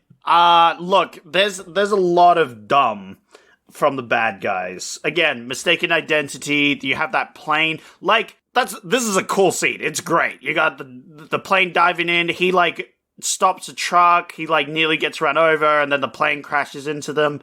It's all very, crazy, but they could have just drove up in a car and shot him. That's true. You know? Yeah. They could have he's in the middle of nowhere.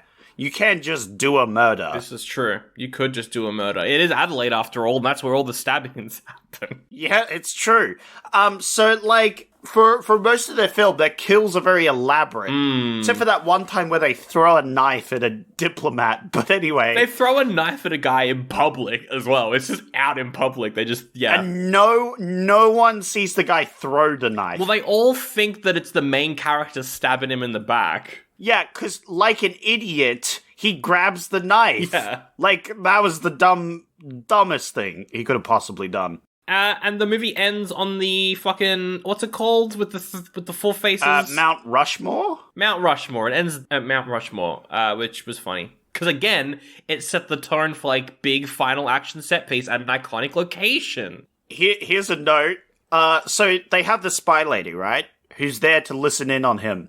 And they have to do the fake killing him scene to try and absolve her of suspicion. Yes. Which leads to the whole climax of the film because they figure out what's going on. But, okay, he's done shenanigans, which has put suspicion on her. Yes. They tell him that she's actually an agent of theirs, and he's like, oh shit, what have I done? I fucked everything up. Which is, they kind of trick him into helping as well, which is great. Yeah, because all spy agencies are bad, actually, I think is the point of this movie. Oh, absolutely. I mean, the first time they appear on screen, they're like, yeah, we're going to sacrifice this random civilian that's mistaken identity to keep our agents safe. Yeah, that is what they say. So, pretty bad. Yeah. But they have this whole thing where he goes up to her and, like, says, "Oh, I'm gonna kill you." So she pulls out a gun on him and shoots at him. Yeah. But she's shooting blanks. Yeah. And so he pretends to, die. Which is really funny because there's obviously no blood on the scene, but the guy who confirms that he's dead is the guy who works for the spy agency. So it's like, oh, that makes sense, because if it was just like some random civilian, they'd be like, this guy's got a pulse still, and there's no blood. Yeah. It's all done very clean. But then the enemy, picks up the gun and he shoots his boss with it and is like, see, it's blanks. I love how the bosses just, punch him in the face, which I think is the appropriate reaction there. That's exactly what the mob boss would do. He'd be like, thanks for your help, but you could have shot me. Fuck you. But that's not all that the gun's used for, though, is it, Zach? No, because, I'm leading to my point here, and it took me a while to get here. But what happens is he escapes the hospital wing because the spies are holding him there against his will because they don't want him fucking up their spy mission, right? Yes. Yeah. So what he does is he escapes the hospital and goes up and spies on the bad guys. Yes. And he sees that they've figured it out. Yeah, they figured it out. He also sees he overhears them talk about the statue and how it has the filament in it. Yeah.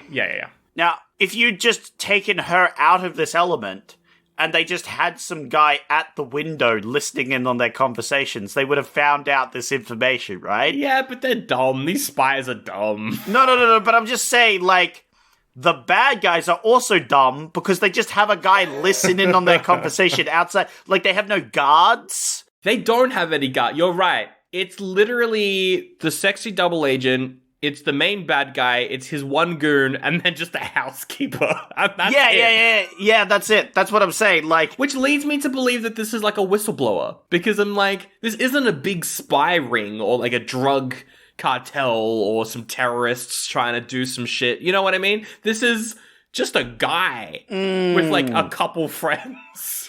So, then they have a struggle as he goes into the house. He tells her, hey, they figured out you're on our side, I need to save you.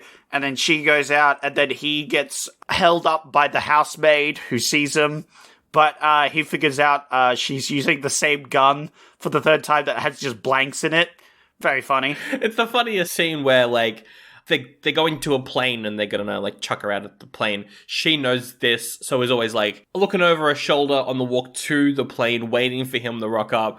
Just hears 4 gunshots go off, and then he just full sprint runs out of the house. It's very funny. It's a funny, yeah. It's a comedically framed scene. It's very funny how he just darts out of the house and is like, it was blanks. Yeah. I realized it was blanks. Whoops.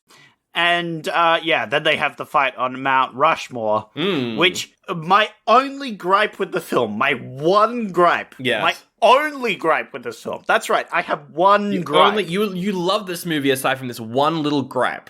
One little gripe. Even the whole, mother being the same age thing. I don't give a shit. I'm not Sandra. I can use my fucking imagination. That's true. I can't. I famously cannot. So they have this fight scene, and then the bad guy drops the thing, and they're about to win. The guy gets shot, and then they have this thing where she's falling off Mount Rushmore, and he has to pull her up,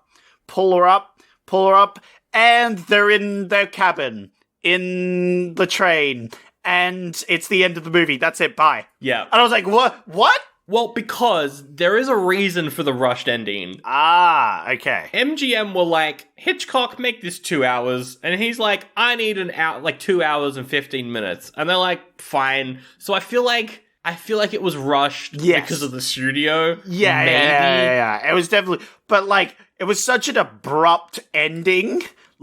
I got whiplash from the see, it was well edited. It was suddenly we're here now, and that's the end of the film. It was just that was a weird way to end it. He could have just, and it would have been just a better ending to pull her up there on Mount Rushmore, and they had a snog on Mount Rushmore, and that's the end of the film, right? Yeah, but we've got to have the thing of they're married, which is the whole point of that final bit. Is they're now married. Yeah. You can see they're married, and the gag is that they're back on the train and back in the upper compartment thing, which was funny. That was funny. I think though, with Hitchcock, he likes to end his movies abruptly because it was the same with Vertigo. That just kind of She jumped off the tower at the end. Spoilers for Vertigo. You're in the spoiler section of North by Northwest, I guess. Yeah, what do you mean? We just went through the spoiler section. Spoilers, though. Spoilers. Like, that one ended really abruptly as well. I think that was his thing. And that is true. That did end abruptly, but that one felt like it was supposed to end abruptly because she abruptly died. Like, that was... It felt like an appropriate ending, whereas this, like, felt a little jarring. It was very jarring. Oh, speaking of jarring, there was a point. It's kind of like how whenever a movie explains what an EMP is nowadays, they still do that. We know what an EMP is. Don't need to explain it. In this movie, they explain what a blank is. They're like, well, it's what happens when you use the but without any of the in it, and it does the thing, but it doesn't hurt you. And they go for like 30 seconds explaining what a blank is, which I thought was very funny. There is a bit of that. But I felt like it wasn't too bad because he was explaining it. It's like an old Russian trick, you know, the whole like shoot your partner to get rid of suspicion. So like I thought that additional information made it a bit more, you know. But yes, definitely. There's always that little like technology of the time and movies having to explain technology to an audience that doesn't understand them, and then years later people understand the technology very well, more than the movie did itself, and pointing and laughing at it. Some final things to note here. We mentioned with Vertigo that they're remaking that with Robert Downey Jr. They've never remade North by Northwest, and there is no plans to. There is a film in the 70s with Gene Wilder that is similar to this called Silver Streak, but they've never actually remade North by Northwest. Aside from a stage adaptation that only played in Melbourne in 2015. Whoa! That I went to see. No! And it was fine. Wow.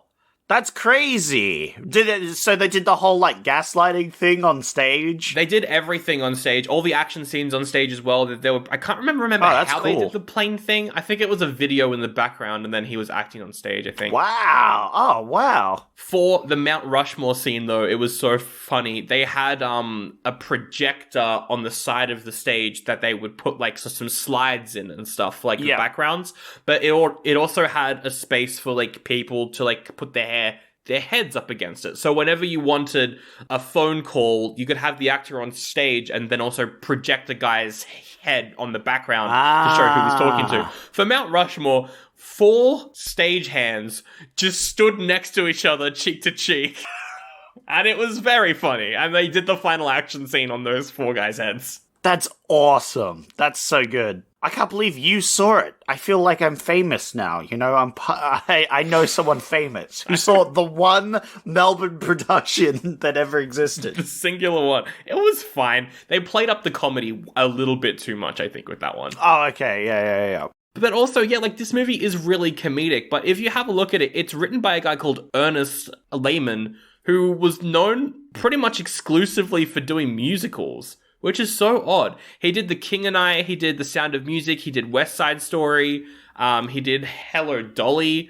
Like, it's so weird that in a sea of musicals, he wrote the film that kind of set what James Bond movies would be forever. I will, my only other note for this film was that he whistles Singing in the Rain. He does whistle Singing in the Rain. And I thought you would notice that as well, because we had watched that recently. It was funny. I was like, hey, I whistled that song as well. It's a banger. Do you reckon after this movie, because we don't get a sequel, obviously, it could be fun to do a sequel though, do you reckon that absolutely. He continues being a spy? I don't think so, because he saved her from the good spy agency as well, because they were just going to let her die. Yeah. But do you think that they continue doing spy missions? What do you think happens in the future of these two? Well, we see them get married. Yeah. So we clearly have to go from there. I don't know. Do you think it's like a get smart scenario? They have kids, but then the kids are also spies, and they all do spy missions together? Spy Kids? Hell yeah. Yeah, I've seen Spy Kids. Spy Kids, but in the 60s with 60s technology. Yeah, that'd be fun. So cool. That'd be fun. And it's like, my dad's a boring guy. He's a boring businessman, but it's like, no, he's actually a secret agent. It's just like, the kids are convinced he's a secret agent, and he's like, no, I am a boring businessman. I just got gaslit into this job at one point. Oh, I think he's like constantly contacted to go on secret missions because he's literally the best spy that has ever existed, but he hates being a spy and just doesn't want to do it. Yeah. But he keeps accidentally doing like spy jobs for people, and they're like, "Oh my god, he said he wouldn't do it, but then he did it. He's so good." That is pretty funny. I like that idea. Yeah, like he gets baited like by bad guys to try and do a thing, but he's like, "Nah, I'm not gonna do it." But then he ends up doing it, but they weren't expecting him to do it because he said he wouldn't do it. And then he's like, "Oh my god, he's the greatest spy of all time." And he's just like, "I just want to hang out with my family. I just want to, be a dad. Can you stop trying to make me a spy, please?" This episode of Oldie But a Goodie is brought to you by Shakespeare Ghostbusters. After debuting the Ghostlight League with Shakespeare Aliens, we're back with a brand new retelling of the 1984 horror comedy classic. Shakespeare Ghostbusters is a hilarious retelling of the world's most famous paranormal eliminators, as if it was written by William Shakespeare himself. Starring friends of the show Rob Lloyd, Danny McGinley, Zach Rose, and me on lights and sound. This is going to be one hell of a fun show, so you're not going to want to miss it. Shakespeare Ghostbusters is at the Motley Bauhaus in Melbourne, starting on Halloween, October 31st, and we run for the rest of that week until Saturday the 4th. Come along. There's a ticket link in the episode description. Use promo code SLIMER to get 20% off your tickets. Hope to see you there. Alright, let's move on to the next one, the final one, the last movie to wrap the whole episode up with. And Zach, this is a bloody classic. This is the big one. Oh, absolutely. This is probably what Hitchcock's known the most for. Yeah, I think so. I think this is his most famous, because of how innovative it was. Yeah, and that is, of course, American Psycho with Christian Bale. So this is a movie. No, it's Psycho. It's the movie Psycho. It's the film. This is the film. It's the only film. We're gonna do non-spoilers than spoilers, but also everyone knows I think, not like the big twists, but you know that this has got the shower scene. Yeah. This is a slasher. This is considered one of the first American slashers. I thought, here's my hot take, Zach. This is really good. This is a very good movie. Whoa. Do you know what my hot take is? What's your hot take? Now that we're done with the previous movie, those movies were shit. Those movies were garbage. I'm glad we're done with that shit. Everything good I said about a Vertigo and North by Northwest can stay there, actually. I thought they were right. But this film was pretty good. Yeah. I will say it. I am sad. And I'll tell you why. It is to do with this film specifically. Okay. It's because I knew the spoiler going in. Yeah. That he was... That's the spoiler. We can't say it, though. It's a spoiler. Shit. We're in non-spoiler section. Fuck, I forgot. God damn it. I'm dumb. Yeah, so with the spoiler, I feel like... And we won't say what it is, but it's the same with Vertigo for me. Yeah. I either knew what the twist was as soon as the movie started, or it was so obvious that I figured it out. And I'm like, what, is it too similar to other movies I've seen? I don't know. But yeah, I also knew the spoiler. For specifically Psycho, I knew the spoiler going in. Yeah. And that definitely, I was like, oh man, if I didn't know it, I would have enjoyed this film even more. Yeah. But that's just a symptom of films that have a big twist. There's a lot of films out there with big twists that once you know the big twist, the movie becomes slightly less on the second watch. Like a Sixth Sense, that's right. Yeah. I don't think I've ever seen The Sixth Sense, but I know the spoiler for that. You don't need to ever watch it, because you know the spoiler. Yeah, and I don't want to watch it because I know the spoiler. Exactly. And that's like the whole point of the fucking film. I think with Psycho, though, even if you know the twist, this is worth a watch. I think so as well. Yeah, this movie, from like a technical standpoint, this is incredible. The amount of detail just in the sets for this, the amount of like imagery, it's so good. It's so tense. It's everyone sucks in this film. It's fantastic. I like it. I liked the story. I wasn't expecting to like the story as much as I would. Because, you know those psycho killer ones. It's like, oh yeah, a couple of teens go into a fucking cabin. They start fucking around and then they get stabbed. Yes. It's like, oh yeah, typical psycho story. But no, This one was interesting. This one was fun. I liked the character development, the tragic events that unfold, that sort of fold and lead into one another, you know? Exactly. Well, this movie is known for, the Italians were already doing early slashers at this point, but this is known for bringing the idea of a slasher movie into the American public, which of course then means that it's an actual thing. Because if it's not in Hollywood, it's not that's not a trend. No one cares. That's true. That's a fact. But also, this movie also really pushed, censorship at the time as well. In terms of, what was acceptable for violence, for even, sex, this pushed it so far that it kind of changed the landscape of what was acceptable in movies forever, really. It punctured the barrier. It did. Much like the melon was punctured with the knife. Ah, that was the thing I was going for. Yep. It stabbed its way in through the things. But I think it's done really cleverly. Will we talk about it in spoilers, or? I reckon we'll talk about it in spoilers. Even though everyone knows, we'll talk about it in spoilers. But yeah, very, very good. I liked all the characters. Yeah, you liked the characters? Yeah. Okay. Well, I liked how terrible they were. Yeah, because when it started, I was like, part of me feels like Zach's going to be like, I don't care about characters, I just wait for them to die. But also, I'm glad that you did like them, because I do think that this is really well written. The characters are really good in this. Look, I don't care about shitty characters being dumb. None of these characters were dumb, they were just assholes, which is realistic. I like some realistic characters. She makes... I really like her character. God, it's another spoiler. I'm just ready to spoil this film that I swore to myself I wouldn't spoil because I was annoyed that I was spoiled. And then I'm just like, here's a spoiler, there's a spoiler, there's a spoiler. But the characters were relatable. And I was like, hey, we've all done a murder before, you know? Very relatable stuff, you know? That's true. So it was good. And of course, special effects were great. We'll talk about them in a second because they're kind of the most iconic thing about this movie. And the soundtrack, that's very fun. I love when it comes on, I was so confused because I've heard the music before played in media as a joke.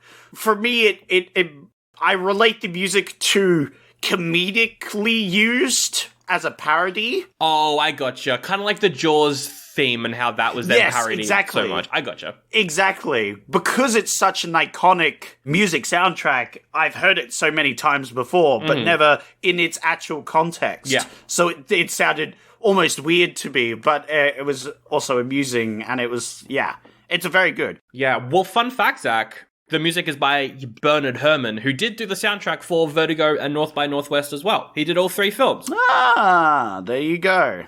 I think, without a doubt, I'm safe saying that this is the scariest film we've done this year. And we've done a lot of horrors, but this is the scariest one for sure. I wouldn't say scary specifically for me, but tense, definitely. That whole, because we know that people are getting, spoiler, people die in this film. What? In a horror film?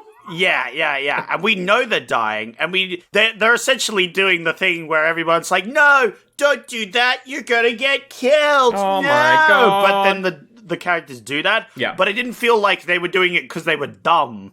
They were doing it's because what they logically did. And that's the bit that really, I think, when I don't care about characters, is when they're just dumb for the sake of the movie. You don't need to make up shit to make people dumb. People are already dumb to begin with. Just make them do normal shit and end up being dumb, you know? A couple very quick things, because we do have to rate it, but just some fun facts as well. Ooh. This movie, Zach, yes, it's directed by Hitchcock. It's got a lot of the same team behind what he did with previous stuff, with the music and the cinematography. But the crew of this, and also the reason why it's shot in black and white, is because this was made by a TV crew, a crew who had only done TV shows before. Ah, yes. Which is why, this is you're making a movie this violent, this explicit, during the 60s. That's a pretty big move for Universal, or for Paramount, whoever made this. And that's why this cost only $800,000. This is incredibly cheap. Wow. But it made $50 million at the time, which is huge. That's a pretty good profit margin, I'd say. That's pretty incredible. So, without a doubt, made stuff like The Exorcist, like, that was locked in at this point. They were like, yeah, horror's a thing now. This movie stars Anthony Perkins as Norman Bates. He's fucking incredible. Really you like him, but you hate that you like him. Oh, yeah. Really good. Really good. But also playing Marion Crane, who's kind of the main character, is Janet Leigh, considered the first Scream Queen, because she was in the first slasher movie where she does a big scream, Scream Queen thing.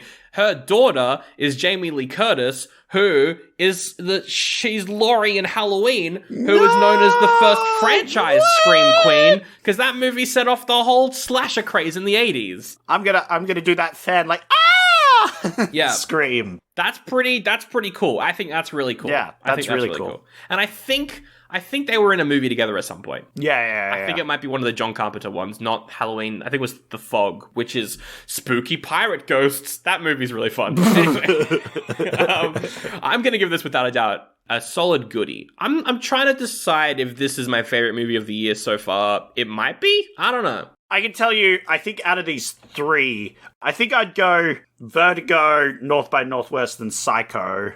Out of my, three. Maybe I'd put North by Northwest before this, because I think Psycho does go on a little bit long. Well, that's what we'll get to, is Psycho's pacing is very odd. Yeah, I think that's the only criticism of Psycho I had, is North by Northwest was a longer film. Yes. But it didn't feel like a longer film, whereas in Psycho it felt long, even though it was shorter. For sure, yeah. Specifically, one scene, which we'll get to. But anyway, I rated goodie. It's a good film. That was me. Ramble. That's goodies across the board. Spoiler warning. Oh my goodness, she dies. Oh my god. Yeah, when you said main character, I'm like, well, main character for the first quarter of the film. The first I think she dies right at the halfway mark, which is kind of cool. I love so much stuff about the first half of the movie where it's all from her perspective. Literally every character she comes in touch with is scary. Yeah. They're all scary. Like, every single one of them, aside from the used car salesman, is the fucking worst, basically. Well, they're scary because of the music, because of the tension, what you're feeling. You're suspicious of everyone. You're feeling what she's feeling. Like, well, there is that guy who flirts with her, who is a big piece of shit, but he's also a rich piece of shit. So, Yeah. You're right. Everyone she comes across is like, who the fuck are you? Why are you acting so weird? I don't know what's going on. I will say she is the most suspicious person on the fucking planet. Without a doubt. But that's because she's stolen $40,000 from work, which the equivalent today is like, that's a lot of money. It's an insane amount of money. Look, it's a lot of money. Because, she's got the secret romance with a guy, but he's really poor, so she's stealing the money for him.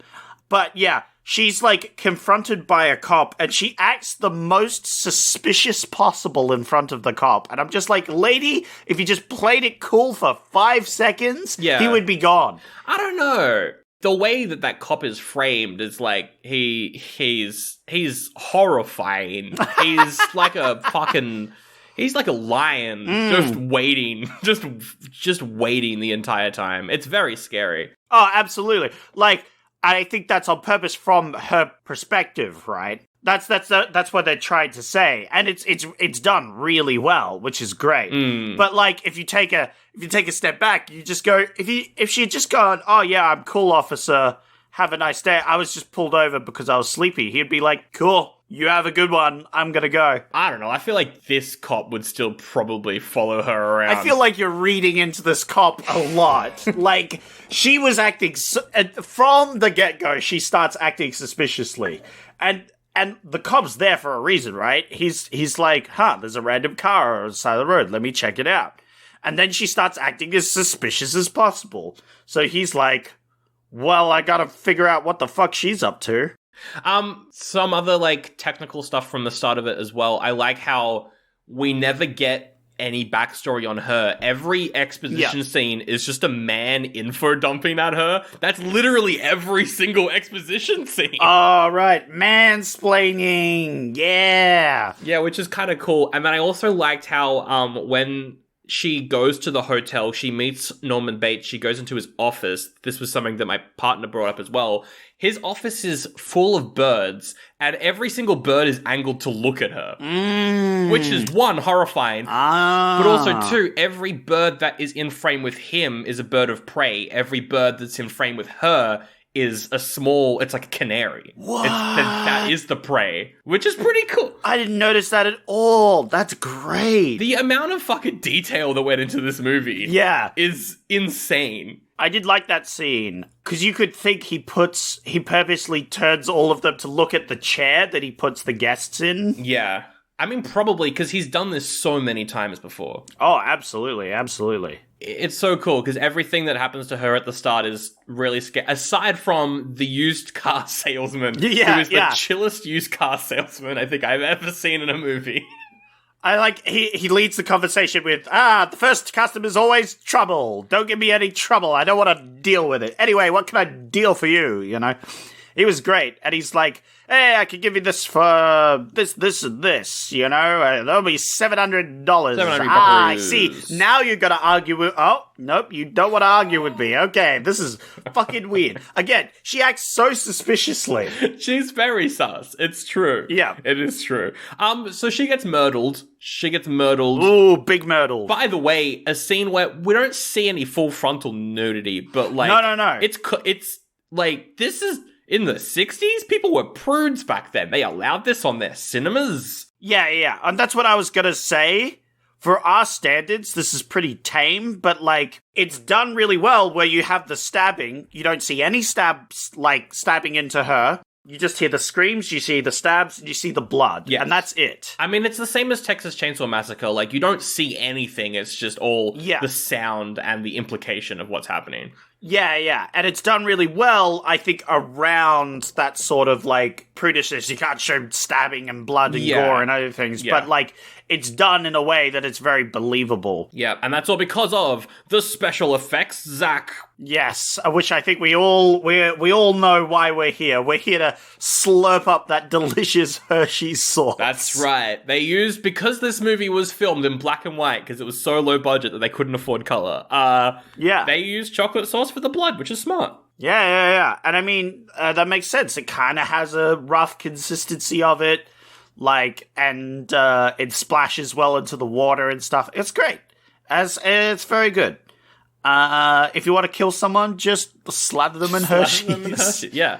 And, like, her screaming, the soundtrack, the cinematography, how she's only kind of in the right side of the frame for that entire sequence. We never see her in the full frame, aside from the actual, like, the stabbing itself. It's great. Knowing the spoiler was pretty good, though, because when the curtain opens, you see the silhouette of a woman, and so you're like, oh, it's the mum? Well, yeah, unfortunately, I already knew that.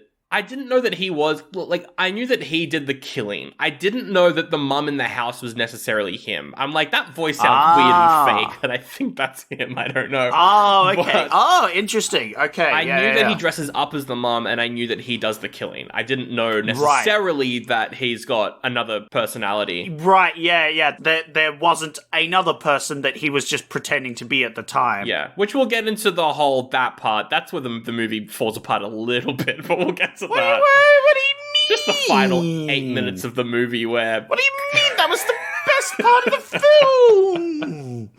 I loved it. No,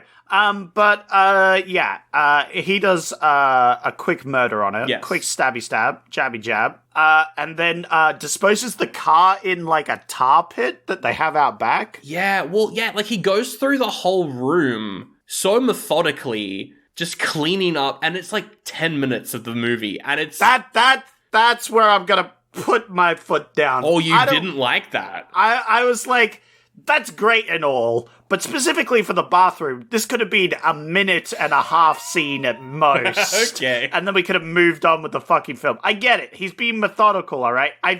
I've done cleaning before. I've cleaned a bathroom. Well, I think it's like, because this is the 60s, and in many ways, this was the first slashing ever shown to a large audience, particularly a large American audience, which is, of course, the only audience that exists. Because of that, you need something to just let the tension drop for a bit. Yeah, oh, absolutely. Yeah, you know what? Knowing the context for that, I think helps a lot, because it's also showing how much blood there was. Oh, yeah. Like, everywhere. Yeah. I think that bit was good. Oh my god, and the scene where she's lying on the fucking bathroom tiles, it just holds on her. She's like a fucking... Yeah, like, she is prey in that scene. Yeah. You know? It's so good. Anyway. That bit was good. I'll admit, look, not all of that was bad. I was just saying, it was a little long. Right. It was just a little long. It was very David Lynch, a guy cleaning a bath for 6 minutes halfway through an episode of Twin Peaks. Like, it is very... you know what I mean? Like, it was just a little long. That's all. Look, keep it in your film. I don't care that much. Yeah. It was just like... I've seen someone clean a bathroom before, but it did emphasize all the blood and stuff. I understand. And I like as well how, because the thing with this movie that everyone always talks about is how you follow her, she's the main character, but then she dies, and then you're like, wait, the movie's still going? What? I loved that. It's good, I loved that. I think things need to do that more, where they switch main characters. We saw that last year with a film called Barbarian, but it was shit. Where, like, you follow a character and then, oh no, they're dead now. Spoilers. Oh no, they're dead now, and now we got a new main character. Well, here's the thing. Just do that, but don't have a shit film. I mean, that's true. Just do that, but don't have it be shit. That is a good point. You got to do that. Yeah. Look, it's a thing in books a lot more than film. That's true. Because it makes more sense. In film, it's harder to do that sort of thing. It's hard to sell a movie like that as well. Oh, absolutely. Like, make it seem like someone's the main character, but then they die halfway through, you know? Yeah. Well, that's it. A lot of films now have the whole thing of, we've got a famous person as the main... Oh my god, I would fucking love if a rock movie, he just dies halfway through. Oh my god, that would be so fucking good. And it's just like, here's Kevin Hart for half an hour then. Kevin Hart just becomes the main character. Or, like, who's, like, the opposite of The Rock? Like... Kevin Hart? Yeah, I guess Kevin Hart is the opposite of The Rock. You're kind of right. Yeah. They're just a funny duo, so I thought of Kevin Hart. But, you could have, Danny DeVito, maybe, you know. It'd be good. I would love a movie to... Oh, that would be good, actually. To have a rock movie where they literally advertise it as a rock movie. Yeah. But the purpose is that their twist is that, and it's based around that whole big twist that they just kill the Rock off. That would be funny. I mean, they would never do that, and we'd probably get... Because, like, to get a big actor like that, it would have to be a franchise movie. So it would essentially... I mean, that's kind of why people hated The Last Jedi, is because they were like, oh my god, it's a Luke Skywalker movie, this is incredible! And then he's like, I don't want to be a Jedi, fuck this shit. And then all the fans were like, oh... But we wanted the thing from our childhood, the dreams that we had. Yeah, okay, yeah. That's different, because they're not killing off the character. Well, they did kill off Luke, but also... Oh, well, they did do that, but more to the point, they killed off the person who he is. The character, not the actor. Like... Because they killed off Harrison Ford. I think everyone was okay with that. Everyone was cool. Everyone was like, yeah, Harrison Ford's done with the series. He's out. He wants out. Yeah. And it was a good dramatic scene that really emphasized Kylo Ren's sort of transition to the dark side. That's true. Too bad the rest of the films were shit. Yeah, anyway. Last Jedi's great. It's just the last one that's bad. Nope. Just the last one's bad. Nope. Anyway, we're not talking about Last Jedi. We're doing an Alfred Hitchcock special. This is not what people come here for. Sorry, yeah. The cross-section between people who like Alfred Hitchcock and people who like Star Wars, there is no cross-section. Specifically that movie? Yeah, no. Anyway, I'll take any time to shit on that fucking movie. You're wrong, Sandro. We will do Star Wars at some point. I don't know when. We'll do it at some point. Anyway, I loved how he cleaned up. I love how the main character becomes Abagast or whatever his name was, the detective. And his death, that jump scare got me. That jump scare actually kind of got me. Him just like Norman and Bates just like rushing out of a room to kill him. That was kind of frightening, actually. That's true. I wasn't expecting him to die at that point. Yeah. And their interactions are so tense. Like when he's like, at first it's like niceties, everything's normal, and then he starts questioning him, and he becomes more flustered. Yes. And like making mistakes. I was starting to sweat. You know, I was like, what the fuck? What's this going to end with? And yeah, of course, it ends with a bit of a stabby, jabby, jabby. But like, the detective not like figuring it out in time to then just get murdered. Oof. Yeah. Oof. It's really good. And then the main character becomes the boyfriend from the start and Yeah. and her sister, which is really cool. Though I do like how you're kind of rooting for Norman Bates a little bit because like absolutely. Yeah. the actor is fucking incredible. He's so charismatic as this guy.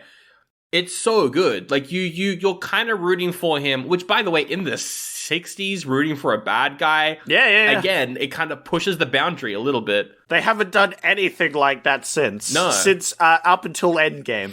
They never did that. Yeah, it's really well done. But then Zach, we got to talk about the twist. We got to talk about the twist. This whole time, you think it's the mum doing the murders, the crazy mum in the house. She's doing the murders, but it's obviously not the mum doing the murders. Oh yeah. It's good. I want to know if audiences at the time figured this out or not. Oh, definitely not. Definitely not. There's no way that, like, they figured it out. The twist would have been amazing. They would have been like, holy shit, it was him the whole fucking time.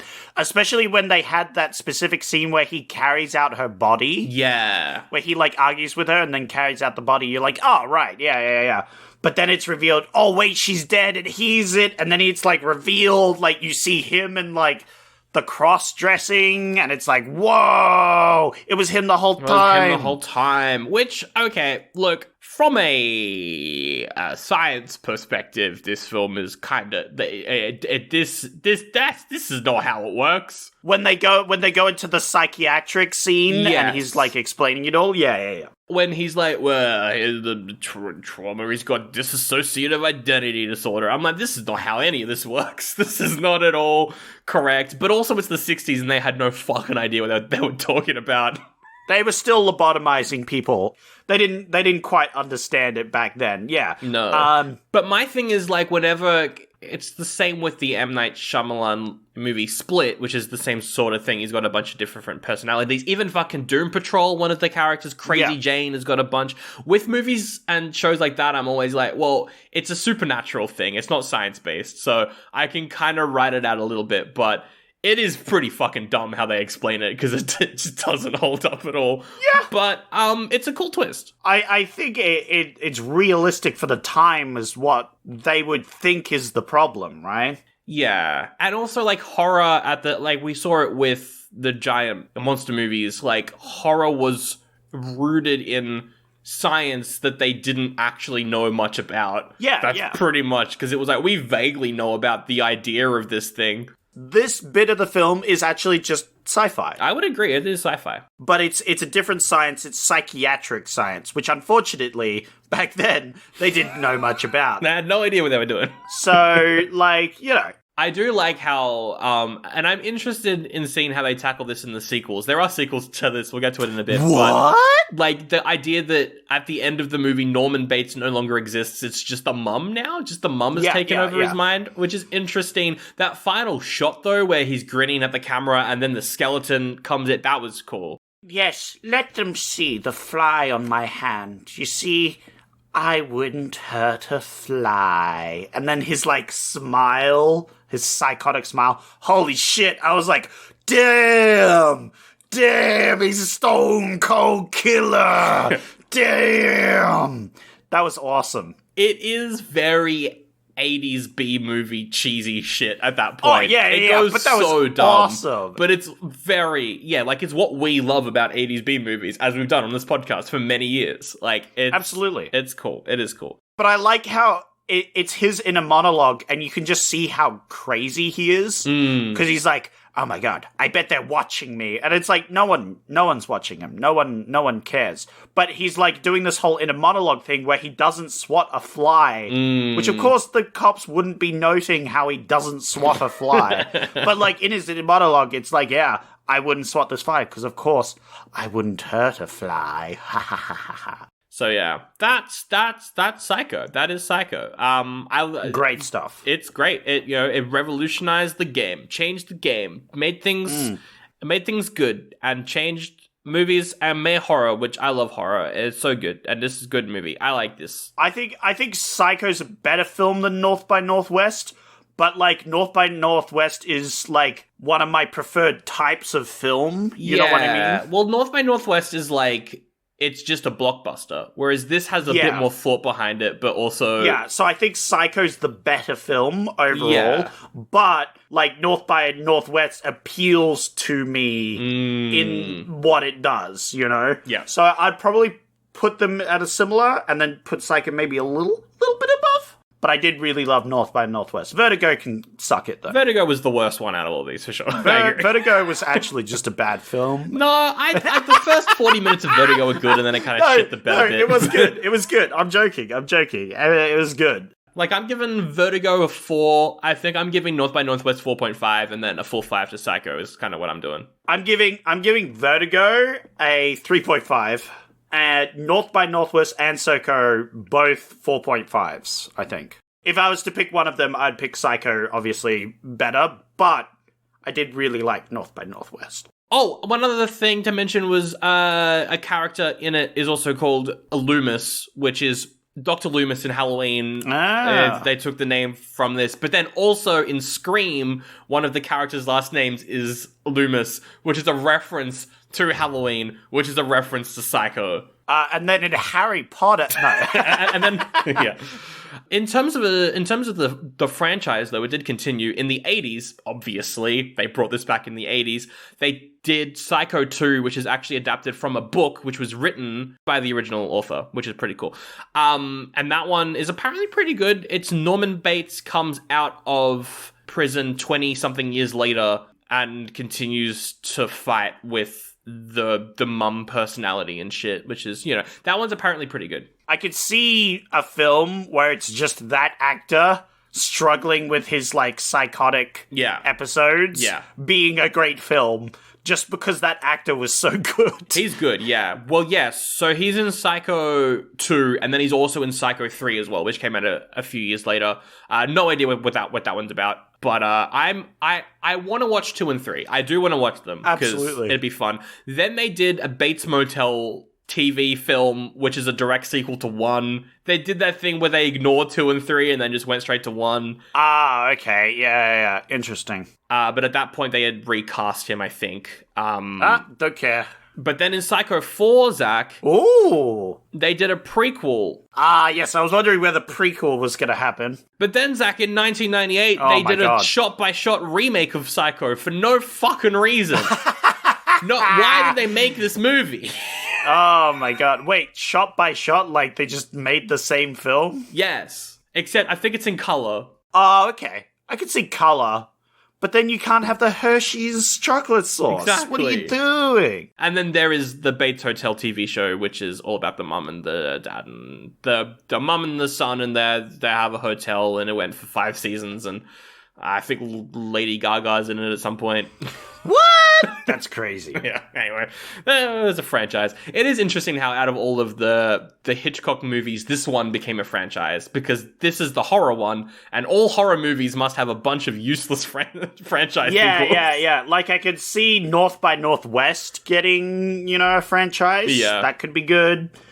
Not Vertigo, fuck Vertigo, but, yeah. Vertigo getting a sequel just wouldn't make sense. Now he's scared of spiders. Now Nuns. It's arachnophobia.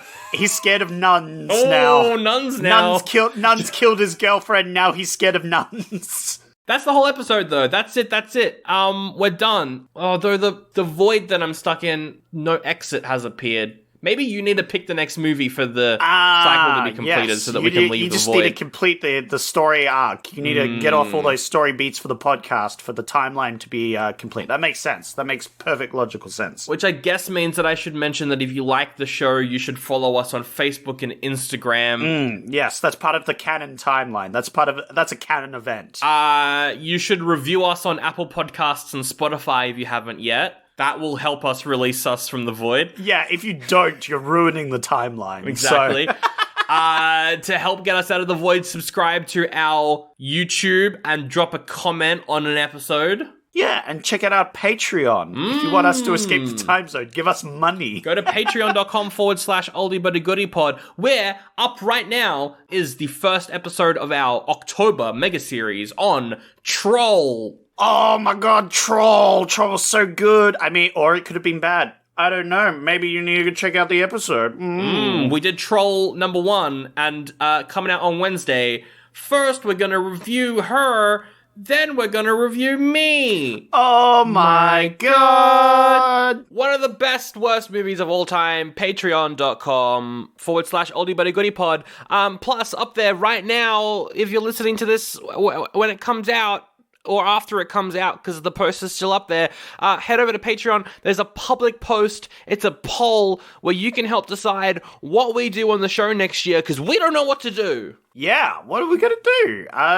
There's a couple of good options there. I like all the options. It could be fun. We could, keep doing what we're doing. We could go back to our old format. We could completely switch it up. All up to you. Who knows? Or we'll just not do what the poll... Yeah, we'll just... If the poll's wrong, we'll just ignore it and do something different. Exactly. So that's up on patreon.com/oldie-but-a-goodie-pod. It's a public post. You don't need to be subscribed. You don't need to drop any money. You just get access to that poll as soon as this episode goes live on the main feed. But, I mean, you can subscribe for bonus episodes and ad-free stuff as well if you want.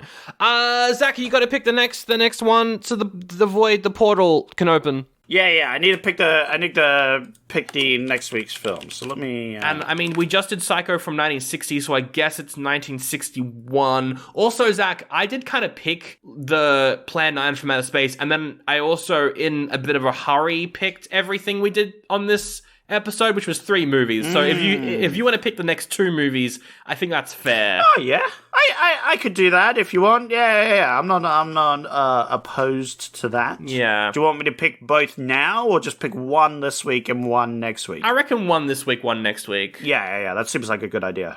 So Sandro, first pick. How about Judgment at Nuremberg? Judgment at Nuremberg. A 3-hour documentary about the Nuremberg trials. This looks really good, but we did just do 3 movies. Yeah. No. That was a joke. What about West Side Story, a 2.5-hour long adaptation of Romeo and Juliet, but it's set in a city, and they're singing "They Want to Be in America." What about The Parent Trap? Oh. The 1961 film, not the modern film, which I have seen. That's a good one. It's a good one. But no, the original. It's got a very high score. It's got good ratings. That could be good. Oh, but what about 101 Dalmatians, where a woman wants to kill the pups? You see, Sandro, I don't really understand that film. You know, I can't really relate to the bad guy. I wish they had a separate film that went into that, but also has nothing to do with this fucking film whatsoever. There's Mysterious Island, but we've already done that. Oh, we did do that. We could do it again, though. We could do it again. What about, Sandro, The Day the Earth Caught Fire? Oh my god, I thought you were going to say The Day the Earth Stood Still. No, this is very distinctly different. No, this is The Day the Earth Caught Fire, which is slightly different. What about Breakfast at Tiffany's, which is a rom-com that I like, but you won't like it? Do you want to pick that one? I'm like being dead. Hey, buddy, you want to pick that one? I know what film I'm picking. You know what film you're picking? Yeah, and by the poster alone, I want to watch this film. Okay. Because the poster for this is incredible. And it is a Disney film. Yes, but not an animated Disney film. Don't go too crazy there. Damn, I thought that we would eventually do one of those. That's a shame. Nope, fuck them. They're all garbage collectively. That's fair. I would like to do The Absent-Minded Professor. The original Flubber movie? Yeah! You're gonna pick the original Flubber film? Get me some Flubber! What a random pick. Hell yeah! because the poster looks amazing. This looks like it's going to be real dumb, and I'm down for it. All right. Well, next week. Oh, What? Sandro, look! Oh. A rift's opening up! Oh my god, you picked the movie and now we can leave it. Alright, well then if I walk through this, I should be back in in 1961, right? And the orphan will be there, and everything will be back to normal. Orphan? Oh yeah, you had an orphan! Oh my god, I totally forgot about that. Oh. Yeah, I'm sure he'll be there. I'm sure he's fine. Yeah. Absolutely. Surely. Go through the portal. We don't only have like 9 episodes of the year left, and we gotta wrap this story up somehow, so we might do something involving the orphan that'll put him in mortal danger. That's crazy, Sandro. That's what? Who do that? Anyway, I'm gonna leave Percy Spencer here, because, like, he's probably gotta get back to his time as well. Can I leave and go into the 60s, and then we shut the portal and leave Percy Spencer in here? Because he's kind of been showing up a lot this year. Wow, he showed up twice, and you want to trap him in limbo? Yeah, he's shown up 3 times, I think. Yeah, sure, you can do that, I don't care. Because I feel like, part of me feels like Percy Spencer might be working for Harry Grindle Matthews. That seems fair. That seems likely in the scenario. He did invent a time machine accidentally, so... So I think maybe we leave him here in limbo. Alright, fair enough. I will leave. Oh, and I'm gonna sneak out of the portal into the 60s. What's gonna happen? There's Cold War, there's flying cars apparently, and there's more movies to discover. Farewell, listeners, and I will see you next week as we continue on Oldie But a Goodie. What are we, a sitcom?